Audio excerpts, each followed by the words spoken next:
Bonjour à tous. Oui, on est à mi-juillet et on porte toujours des pulls en région parisienne. C'est le numéro 27 de l'hebdo de The Rivage Package, numéro 27 et nous sommes toujours en vie. Et on démarre tout de suite avec les jeux de la semaine.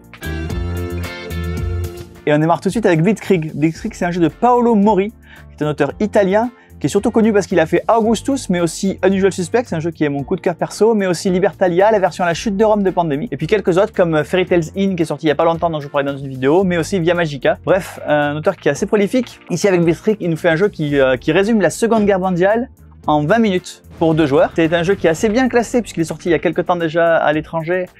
Donc il a son classement BGG depuis quelques temps, il est dans le top 1000 et il est 792e au global, mais il est surtout dans les 100 premiers pour les jeux de guerre. L'édition française comporte en plus l'extension Japon incluse déjà dans la boîte de base dans cette version française, et également le mode solo qui est fait par David Turkzy. David Turkzy qui est l'expert pour transformer les jeux et en faire des jeux solo. Donc Blitzkrieg, c'était vraiment un jeu où un joueur va jouer l'axe et l'autre les alliés, avec un système de poser des jetons qu'on va tirer dans un sac sur les différents théâtres d'opération. Quand on termine une campagne, eh bien on la résout, on voit qui va gagner la campagne. Et ça continue comme ça, un jeu vraiment aux règles assez simples, qui se joue en 20 minutes et qui est un vrai jeu avec une vraie profondeur stratégique de wargame. C'est Blitzkrieg. Et on continue avec Vol de nuit.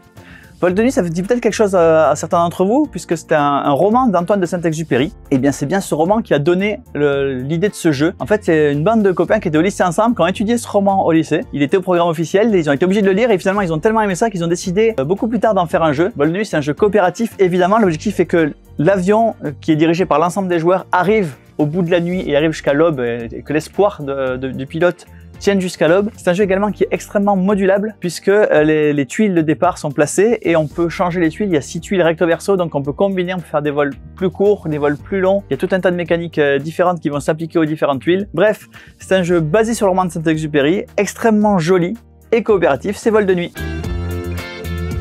Et on continue avec Polynesia. Polynesia, c'est un jeu de Pierre Sylvester, qui est l'auteur notamment de l'Expédition perdue ou de Singapour. Un jeu qui est justement actuellement dans la grande braderie chez nous en super réduction, donc n'hésitez pas à vous jeter dessus. Ici dans Polynesia, vous jouez le rôle de tribu polynésienne et vous êtes sur une île où le volcan va exploser. Entre 6 et 8 tours, ça va exploser. Il faut faire fuir un maximum de nos bonhommes. D'ailleurs, des bonhommes aux couleurs un peu particulières, il y a du rose, il y a du mauve, il y a du bleu ciel, c'est pas les rouges, verts, bleus habituels, et c'est plutôt une bonne nouvelle. Le principe donc c'est que vous allez devoir fuir le plus vite possible. Selon là où vous fuyez, vous allez pouvoir récolter du poisson et des coquillages. Vous allez pouvoir construire des bateaux qui vont permettre à vous de fuir, mais qui vont permettre également à vos adversaires de fuir. Et c'est là que la mécanique de dilemme du prisonnier rentre en jeu très fortement dans ce jeu, c'est-à-dire que vous allez pouvoir faire des actions qui vont favoriser un de vos adversaires. Et votre adversaire va devoir vous emporter avec lui pour faire cette action. Du coup, il y a vraiment ce côté, gagnant-gagnant, et il faut essayer d'établir un maximum de relations avec ses adversaires pour être celui qui finit avec le plus de points, avec le plus de personnages sauvés et des personnages le plus loin possible, puisque dans les îles les plus lointaines, il y a des points de tortue et c'est ça qui vous fait gagner à la fin. Tiens à vous faire noter que ce jeu est extrêmement bien édité. Voilà, le matériel est très joli, comme vous pouvez le constater déjà, le plateau, mais également les aides de jeu. Et puis même les petites ressources, vous voyez les poissons, les coquilles Saint-Jacques, c'est vraiment des ressources très bien travaillées. Et ça, c'est assez chouette à jouer. Et puis, la rejouabilité du jeu est assurée puisque à chaque partie, on va tirer 3 cartes différentes qui sont 3 règles qui ne s'appliqueront que à cette partie. Donc, les combinaisons, effectivement, sont énormes. Donc, n'hésitez pas, Polynesia, un jeu très sympa et très joli. Et on continue avec Le Peuple Loup. Alors Le Peuple Loup, c'est en fait une licence de cinéma. Vous connaissez pas encore le film, mais je pense que d'ici le 20 octobre, la date de sortie officielle du film en France, vous allez la connaître. Grâce au jeu, vous allez pouvoir briller auprès de vos enfants, vos amis, les enfants de vos amis en disant je connais depuis cet été. C'est un jeu qui est extrêmement modulable, c'est-à-dire qu'il y a des versions à la fois coopératives et compétitives. 3 versions coopératives, une version compétitive, et le but du jeu, c'est de libérer un esprit des loups. Mais malheureusement, dans la forêt, il y a des soldats qui traînent, qui n'ont pas tellement envie que les héros sauvent les esprits des loups. Et du coup, il va falloir jeter les dés, se déplacer, aller trouver dans les piles les esprits des loups, avec des pouvoirs spéciaux à chaque fois qu'on passe par certaines cases, etc. Un jeu extrêmement riche puisqu'on peut y jouer en campagne. Alors c'est des campagnes legacy sans destruction de matériel puisque ce sont en fait des défis que le jeu vous propose, c'est-à-dire gagner 3 parties d'affilée, gagner une partie en mode solo, mais aussi gagner une partie en terminant sur un certain endroit ou avec plus ou moins de soldats, bref, des parties qui se renouvellent. Un jeu extrêmement familial puisqu'il se joue à partir de 6 ans. D'ailleurs le film lui-même est un film d'animation plutôt destiné aux enfants. C'est Le Peuple des Loups, c'est un film qui sort au mois d'octobre et vous connaîtrez le film grâce au jeu. Et on continue avec Last Message. Last Message, c'est un jeu à tous contre 1. Dans ce jeu, il y a un assassin, qui est le méchant de la partie, qui a tué un des joueurs. Et ce joueur va devoir faire deviner à tous les autres joueurs qui est son assassin. Donc le joueur qui joue le rôle d'assassin va déterminer sur une illustration, il y a plusieurs illustrations dans la boîte, qui sont en plus recto verso, donc il y a pas mal de choix et pas mal d'univers différents. Il y a un mode très proche du Seigneur des Anneaux, il y a un mode de super-héros, pas mal de mondes différents avec des illustrations très variées. Le méchant va montrer à la victime qui est son assassin et la victime va devoir faire deviner aux autres joueurs qui est l'assassin. Mais pour ça, elle va pouvoir faire qu'une chose, c'est dessiner ou écrire sur une plaquette qui est divisée en 9 cases. Et l'assassin, avant de donner la plaquette à ses adversaires, va pouvoir effacer des cases. Donc évidemment, il va falloir donner des indices un peu partout sur la plaquette et essayer de les répartir de façon à ce que l'assassin ne puisse pas tout effacer. Évidemment, on n'a pas le droit de donner plusieurs fois le même indice. Voilà, plutôt un jeu d'ambiance avec une espèce de dimension de communication où on essaie de faire passer des trucs qui vont être effacés et forcément il va y avoir des mécompréhensions. C'est Last Message.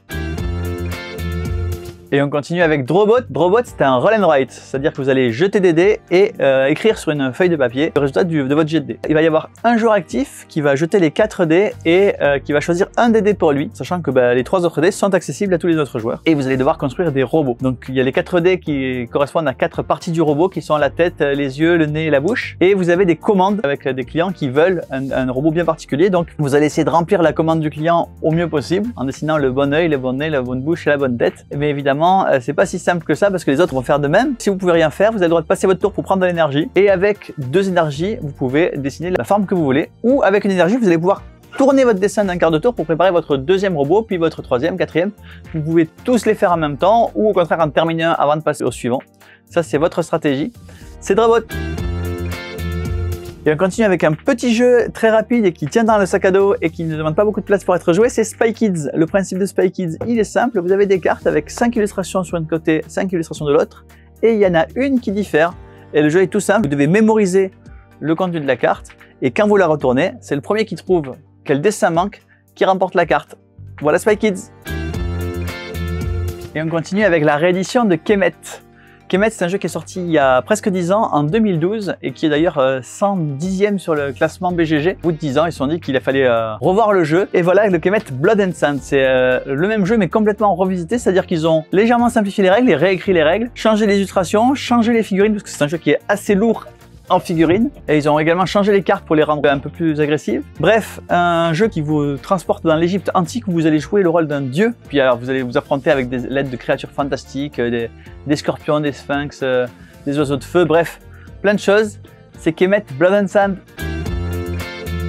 Et on continue avec de nouvelles boîtes dans la série des Escape Box. Alors les Escape Box sont des escape games tout près, ici plutôt pour les plus jeunes, où le principe est que vous avez des énigmes sur des cartes avec un maître du jeu qui a la réponse des énigmes et qui va donc guider les joueurs et puis leur indiquer 2 nouvelles cartes à chaque fois qu'ils résolvent une énigme, qui va leur permettre d'avoir 2 nouvelles énigmes, qui vont leur donner de nouvelles cartes jusqu'à la conclusion de l'histoire. Il y avait déjà 2 boîtes dans la collection des Escape Box Fort Boyard. Et bien voilà, cette semaine arrive la 3e, donc toujours dans cet univers de l'émission de télé de France 2 qui plaît beaucoup aux enfants. Et puis une 2e boîte dans la collection des petites poules. Ici c'est Mystère et Poule de Gomme, donc la 2e boîte des petites poules. Et puis pour les plus jeunes, il y a mon premier escape game, et ça c'est à partir de 5 ans, donc vraiment pour les tout petits, le Chant des baleines. Donc voilà les nouvelles Escape Box Fort Boyard, les petites poules et le Chant des baleines pour les plus petits. Toujours dans la licence Fort Boyard, et bien voilà, il y a un escape book. Donc le principe des escape books, j'imagine que vous le connaissez, ça marche un peu sur le principe des livres dont vous êtes le héros. Vous allez aller d'un numéro à l'autre, avec actuellement des énigmes qui vont vous permettre de passer d'un numéro à l'autre. Ici, vous êtes coincé sur le fort, ça se joue à partir de 8 ans, parce qu'il faut quand même bien savoir lire. Et donc, c'est l'escape book Fort Boyard, piégé sur le fort.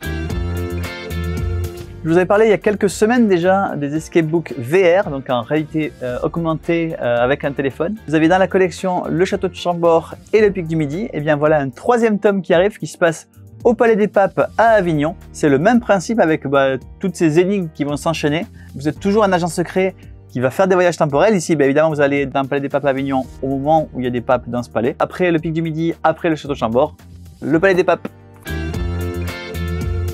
Voilà, l'hebdo de Garage Package de la semaine est terminé. J'en profite pour saluer tous les nouveaux abonnés qui viennent après le festival Scène-Lude, donc le festival de jeux de Sénart. Et d'ailleurs, si vous êtes organisateur d'un festival, n'hésitez pas à nous le faire savoir. Et on signalera votre festival avec ses dates et son lieu dans la fin des hebdos de Garage Package, parce qu'il n'y a pas de raison qu'on ne vous fasse pas un peu de pub, c'est tellement bien les festivals. Et moi, je vous dis à la semaine prochaine.